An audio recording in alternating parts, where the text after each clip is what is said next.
throwaway for obvious reasons. I'm William, and I've spent most of my adult life telling myself I was just passing through bad decisions, not building a home in them. This story is about one of those decisions, the one people always lean in for when I finally admit it involved a museum, and something that absolutely did not belong to me. This happened years ago, back when I was convinced that intelligence could substitute for stability.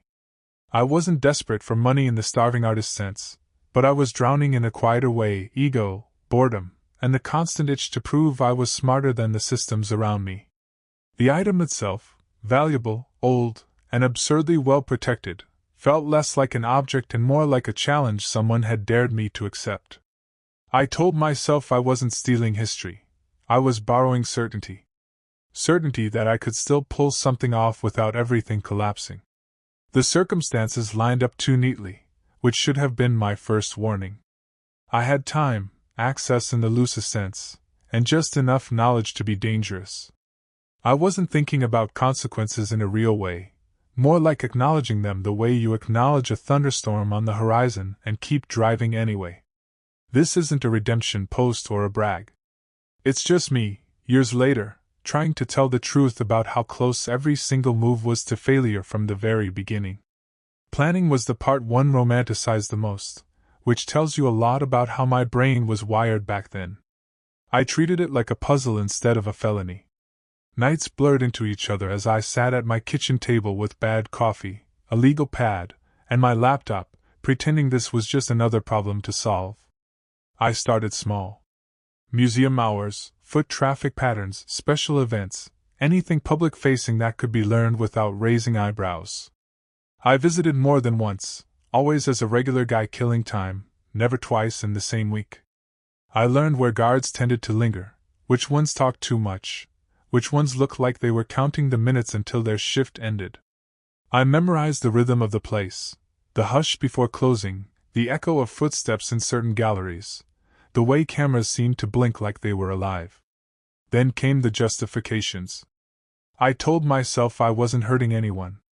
I told myself the museum had insurance, that the item spent most of its life locked behind glass anyway, unseen and unappreciated. I even convinced myself I'd take care of it better than they ever could. That lie was my favorite. It made me feel almost noble. Every step I planned came with a backup, and every backup had its own backup. What I didn't plan for, not really, was how my body would react once this stopped being hypothetical. I rehearsed movements in my head like muscle memory could be pre-installed. I checked and rechecked my timeline until it felt airtight.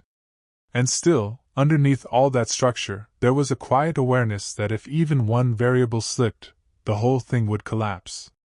I ignored that voice. I always did back then.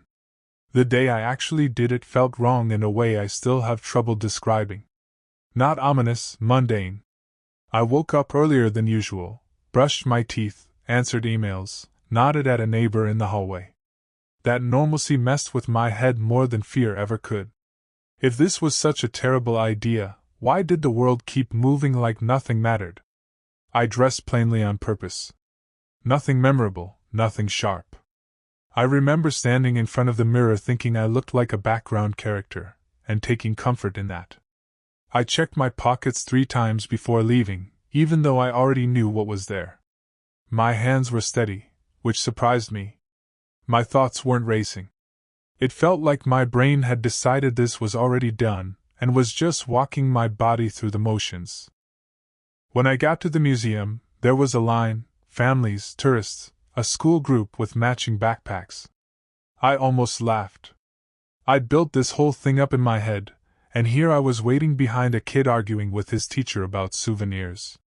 The ordinary friction of life kept threatening to snap me out of it, to make me say, "What are you doing?" But instead, it grounded me. Blended me in. Crossing the threshold was the first real point of no return. The air inside was cool and dry, that familiar museum smell of old stone and careful preservation. I paid my admission like everyone else. No alarms, no dramatic music. Just a receipt sliding across the counter and a polite smile from someone who had no idea how close I was to detonating my own life. As I stepped into the first gallery, my heart finally caught up with me. Not pounding, thudding, slow and heavy. Every sound felt louder than it should have been. Every glance from a stranger felt like scrutiny. This was the moment where all the preparation stopped being theory. From here on out, every move mattered, and failure was suddenly very, very real. I spent the first hour doing absolutely nothing illegal, which somehow made me more nervous than if I'd jumped straight into it. I wandered galleries I didn't care about, read placards halfway, nodded thoughtfully like I was absorbing culture instead of counting exits. The trick was patience. Arriving too early or too late would throw off everything I'd mapped out. The item I was there for sat in a quieter wing, one most visitors drifted into accidentally and left just as quickly. I timed my approach between small waves of people, always entering a room as someone else exited, like slipping into a conversation that was already ending. I took note of the guard rotations again, even though I already knew them. When one of them scratched his jaw exactly where I expected, it felt like a good omen. In hindsight, that kind of thinking should have scared me more. I positioned myself on a bench across from the display, pretending to rest my feet. From there, I could see everything without looking like I was watching anything in particular. The glass reflected just enough of the room behind me to act as a crude mirror. I kept my breathing slow and my hands visible. That part mattered more than I thought. Hands that disappear draw attention, even in places people are trained to look but not see. Time stretched. Minutes felt elastic, snapping back and forth between too fast and too slow. I started second-guessing things I'd been confident about for weeks. Was the camera angle slightly different? Had the lighting changed? Did that guard always pause there, or was that new? I had to fight the urge to bail just to make the questions stop. Then a couple stepped into the room and lingered longer than expected. They whispered, pointed, argued softly about what they were looking at. My window narrowed with every second they stayed. I remember thinking, very calmly, this is how it fails. Not with alarms or shouting, but with two strangers who liked a thing enough to stand in front of it. When they finally moved on, I didn't feel relief, just pressure. The kind that tells you it's now or never. I stood up, adjusted my jacket, and walked toward the display, fully aware that from this point forward, every step would leave a footprint I couldn't erase. Up close, the display looked smaller than it had from across the room. That surprised me. I'd built it up in my head as this imposing thing, a final boss behind glass, but standing there it was just, there. Quiet. Unassuming. Like it trusted the room to protect it. My senses dialed up to an uncomfortable level. I could hear my own swallow. I could smell the faint polish on the floor. Somewhere behind me, someone coughed, and my shoulders tensed hard enough to hurt. I forced myself not to rush. Rushing was how people made mistakes that got remembered. I pretended to read the placard, leaning in just enough to look like I was interested, not intent. My reflection in the glass looked wrong. Too focused, eyes a little too sharp. I shifted my weight, trying to loosen my posture, trying to look like a guy killing time instead of a guy about to cross a line he couldn't uncross. This was the point where all my planning condensed into instinct. There wasn't a checklist running through my head anymore, just a kind of internal silence punctuated by quick calculations. Who was nearby? Where sound would travel? How long was too long? I was acutely aware of how fragile the moment was, like holding your breath underwater and knowing your body will eventually rebel whether you want it to or not. Something almost stopped me. Not morality, nothing that noble. It was the sudden, intrusive thought of explaining this to someone later. Of hearing myself say, I thought I could get away with it. That phrase tasted stupid in my mouth before it was ever spoken. For half a second, I considered walking away, letting this become just another story about something I almost did. Instead, I committed. Not dramatically. Not heroically. Just a small, deliberate action that shifted the world from before to after. And the second it happened, my stomach dropped, because I realized how exposed I suddenly was. The room hadn't changed, but I had, and I could feel every invisible eye turning in my direction, whether they actually were or not. The thing about plans is they assume cooperation. Gravity, timing, people, all politely doing what they're supposed to. Reality doesn't care about your notes. Or your confidence. The mechanism didn't respond the way it had in my head. Not wrong, exactly, just slower. Slower is worse. Slower stretches seconds into something loud. I felt heat rise up my neck as I waited, hands moving with what I hoped looked like casual curiosity. I could practically hear my pulse ticking against the glass. A guard's footsteps echoed from the adjacent hallway, earlier than expected. I froze in that half-committed posture that makes you look guilty even if you aren't. My brain screamed at me to abort, to step back, to become a normal person again. But stopping halfway would have been more suspicious than finishing. That was the trap. Once you start, quitting can be louder than continuing. The couple from earlier reappeared at the edge of the room. Not fully inside, just hovering, deciding whether to come back in. I caught the woman's eye for a split second and smiled. Too fast, probably. She smiled back, distracted, unaware she'd just become part of my nightmare scenario. Finally, the resistance gave. Not cleanly, not silently. There was a sound, small, but sharp enough that I felt it in my teeth. I swear the whole room inhaled with me. I waited for someone to say something. For a throat to clear. For a radio to crackle. Nothing happened. I didn't look at what I was taking. That was intentional. Looking would have made it real in a way I wasn't ready for. I focused instead on the exit line I'd rehearsed 100 times, on keeping my movements smooth, on not breaking into a run like some cartoon criminal. My hands were damp now, and I hated that I couldn't wipe them without drawing attention. As I turned away, the guard stepped into the room. Not rushing. Not alarmed. Just doing his job, scanning faces and corners. Our eyes met for a fraction of a second too long. In that moment, I was sure it was over, that he saw everything written on me like a confession I couldn't retract. He nodded. I nodded back. And I kept walking, acutely aware that I was carrying more than an object now. I was carrying the weight of a mistake that hadn't finished revealing itself yet. The distance from that gallery to the exit had never felt long before. Now it felt measured in heartbeats. Every step was a negotiation between moving too fast and not moving fast enough. I focused on the soles of my shoes, the way they whispered against the floor, grounding myself in something physical so I didn't spiral. People passed me going the other direction, laughing, pointing, checking maps. I hated them a little in that moment. Not because they were suspicious, but because they were free. They didn't have to think about how their shoulders sat or whether their breathing sounded wrong. They were just there. I was performing normalcy like it was a role I might forget my lines for. Halfway to the exit, something went wrong. Not catastrophically, worse. A soft but unmistakable chime echoed through the hall behind me. Not an alarm, not sirens, just a sound that didn't belong. My entire body went cold. I didn't turn around. Turning around felt like admitting guilt to the universe. I kept walking. My brain started offering explanations like bribes. Could be a door sensor. Could be someone leaning too close to a display.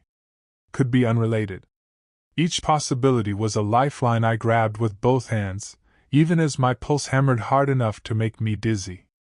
A guard brushed past me in the opposite direction, moving with purpose now.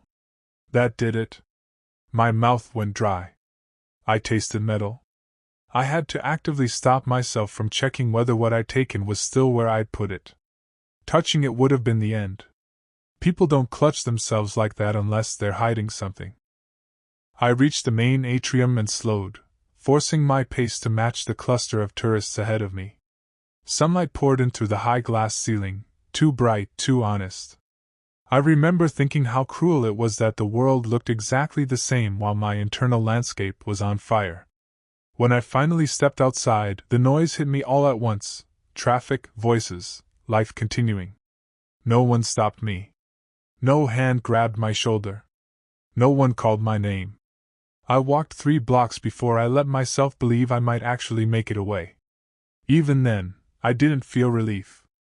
Just a new kind of fear, the kind that comes after you realize the rules you thought were solid can, in fact, bend. I didn't go home. That was instinct more than strategy.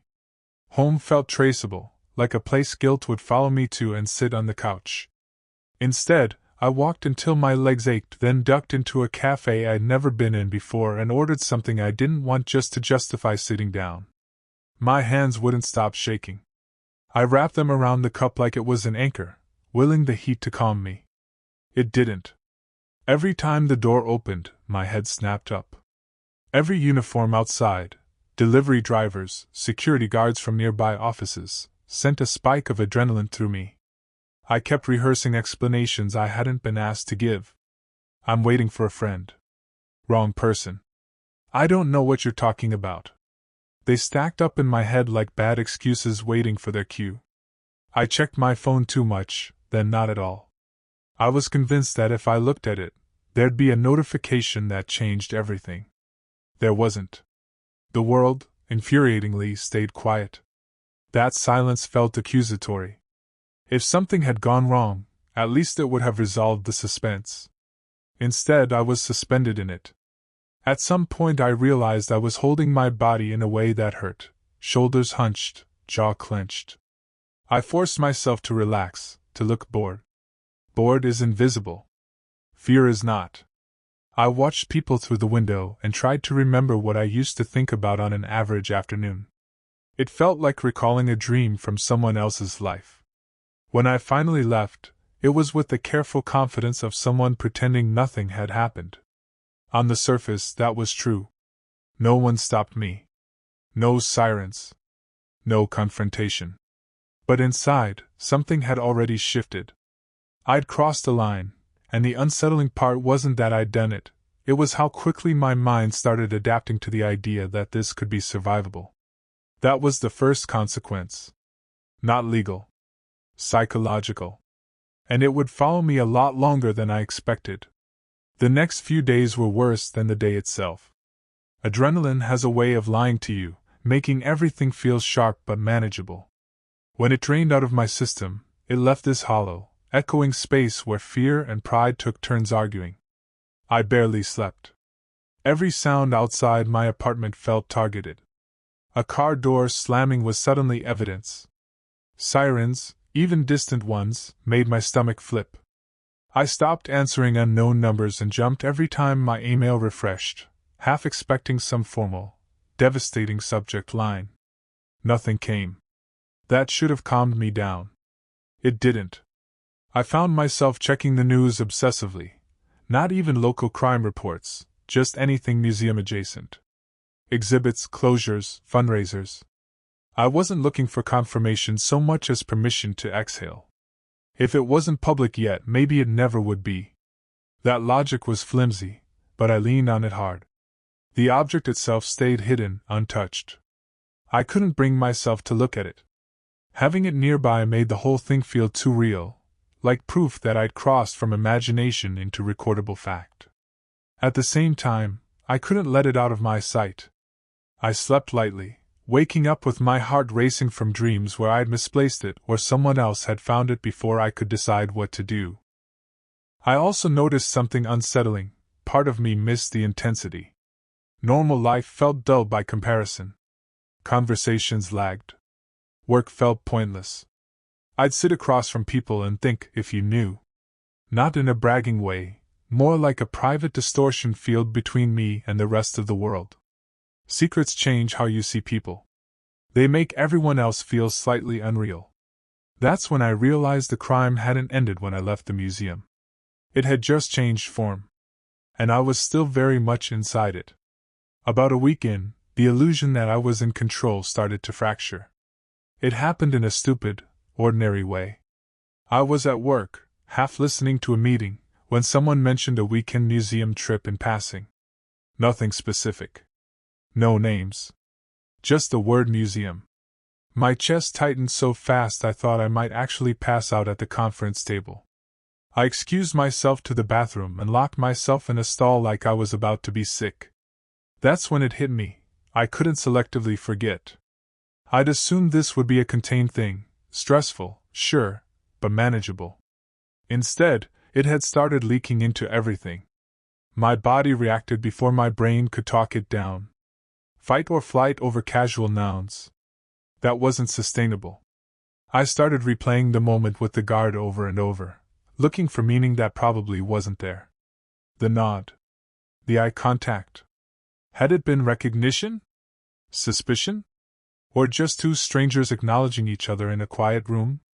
Each version felt equally plausible depending on how paranoid I was feeling that hour. I considered getting rid of the item more than once. Not in a dramatic way, just quietly making it not my problem anymore. But every option came with its own risks, its own trail. Keeping it felt dangerous. Moving it felt worse. I was trapped by the very thing I'd taken, like possession itself was a kind of exposure. I also started lying more. Small lies at first, why I was tired, why I was distracted, why I couldn't make plans. Lying takes practice, and I hated how quickly it became second nature again. It felt like slipping back into a version of myself I'd pretended was long gone. That was the first time I seriously asked myself whether this crime had been worth it. Not morally, practically. And for the first time since walking out of the museum, the answer wasn't immediately yes. The closest I came to being caught didn't happen anywhere near the museum. That's the part that still messes with me. A friend dropped by unannounced one evening. Not unusual for him.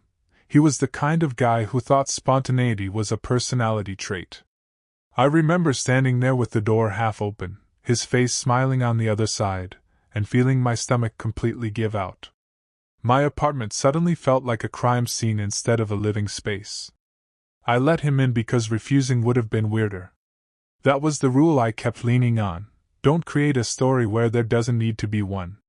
He kicked off his shoes, wandered in, started talking about something mundane I can't even remember now. All I could think about was proximity. How close he was to things he shouldn't be close to.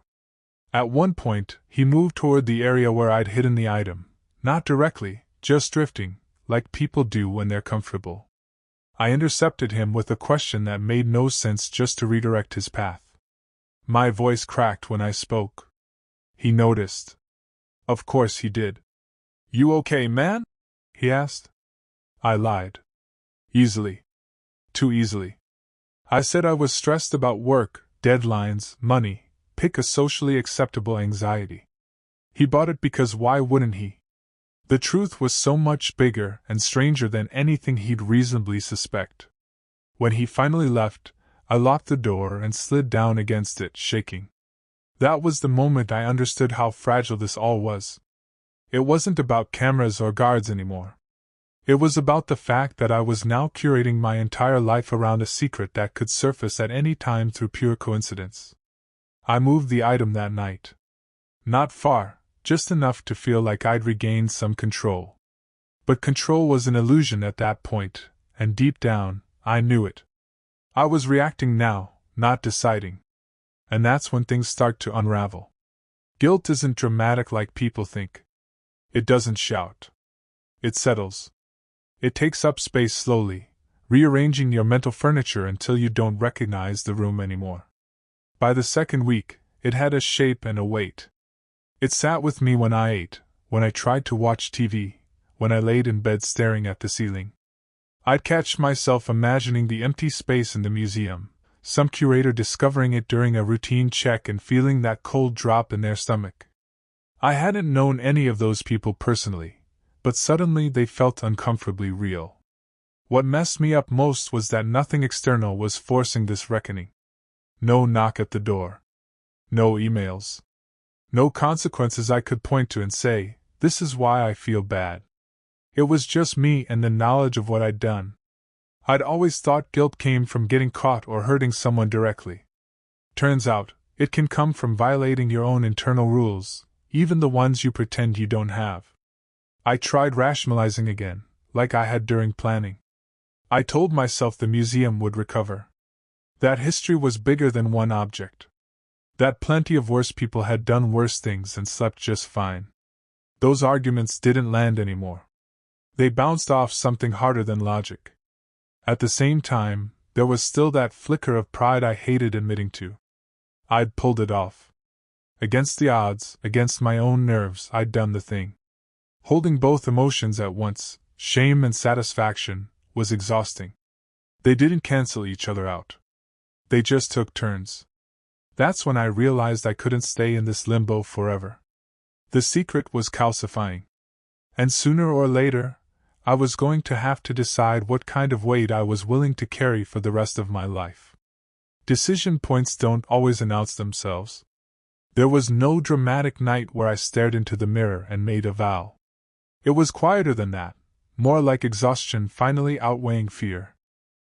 I started thinking in terms of endings. Not the ending, just possible ones. One version of me kept the item indefinitely, moved apartments every few years, flinched at headlines for the rest of his life. Another tried to monetize it and spiraled into a whole new level of risk and moral gymnastics. A third came clean in some way, anonymously, indirectly, accepting whatever fallout came with that. What surprised me was which option felt like relief. I spent a long time just sitting with the object, finally allowing myself to really look at it. Not as a trophy or a challenge, but as a thing with a history I'd interrupted. It didn't feel powerful anymore. It felt heavy. Final. Like something that wanted to stop being my problem. I won't get into the specifics of what I did next, not because it was clever, but because it was deeply unremarkable. No last-minute chase. No cinematic confession. Just a series of careful steps aimed at undoing, as much as possible, what I'd done without detonating my life in the process. The waiting afterward was familiar, but different. Less frantic. I'd already accepted that consequences were a possibility, and there was a strange calm in that acceptance. When you stop bargaining with the future, it loses some of its teeth. Nothing happened right away. Days passed. Then weeks. And slowly, almost suspiciously, the tension in my chest began to loosen. I wasn't free, but I wasn't trapped anymore either. For the first time since the museum, I felt like the story was moving towards something resembling an end. Life didn't snap back into place the way I half expected it to. There was no clear after, no line in the sand where I could say, okay, that's done now. Instead, things softened gradually, like a bruise fading until you forget where it was. I kept waiting for repercussions. A letter. A call. Some subtle shift in how people treated me. But nothing came. The museum stayed open. Exhibits rotated. The world absorbed the disturbance and kept moving. That was unsettling in its own way. I'd always assumed actions like that left obvious scars. Sometimes they don't, at least not where everyone can see them. What did change was me. I became more cautious, but not in a clever way. More human, I guess. Less interested in testing systems just to see if they break. The thrill I used to chase started to feel cheap in retrospect, like I'd mistaken anxiety for purpose. I didn't suddenly become virtuous or enlightened, but something fundamental shifted in how I measured risk versus reward. I also noticed I stopped telling certain kinds of stories about myself, even internally. The version of me who needed to be the smartest person in the room, the one who could outthink institutions, lost some of his shine. He'd gotten me into this mess. Letting him run the narrative anymore felt irresponsible. Every once in a while, usually when I pass a museum or hear someone talk about security or stolen art, there's a flicker of that old adrenaline. It doesn't last. It's followed by a deeper, steadier feeling, gratitude that the worst version of this story didn't come true, and a quiet resolve not to tempt it again. By then, the crime felt less like a defining moment, and more like a warning shot I'd been lucky enough to hear before it was too late. One part left. The part I'm still figuring out how to say out loud. If you're reading this looking for cleverness, I'm going to disappoint you. The biggest lesson wasn't about security flaws or timing or how close I came to pulling something off. It was about how fast a single decision can quietly reroute your life without asking for permission. I learned that fear isn't always a stop sign. Sometimes it's just background noise you get good at ignoring, until it becomes the soundtrack to everything. I learned that getting away with something doesn't feel like winning. It feels like inheriting a version of yourself you didn't plan on becoming, then having to live with him every day. I also learned that the stories we tell ourselves matter. I spent years framing my choices as temporary detours, as exceptions. This was the moment that proved exceptions have consequences too, even when no one else sees them. Especially then. If you're standing on the edge of something you're trying to justify, whether it's a crime, a betrayal, or just a line you keep inching closer to, here's my advice: don't ask yourself if you can get away with it. Ask yourself who you'll have to become to live with it afterward. That part doesn't end when the adrenaline does. I'm not proud of what I did. I'm also not pretending it didn't happen. It's a chapter one carry, not one I reread for comfort. If there's any value in telling it, I hope it's this: sometimes the luckiest outcome isn't escaping consequences. It's realizing, in time, that you don't want to keep testing how much luck you have left. That's my story. Take from it what you will. I already took more than enough.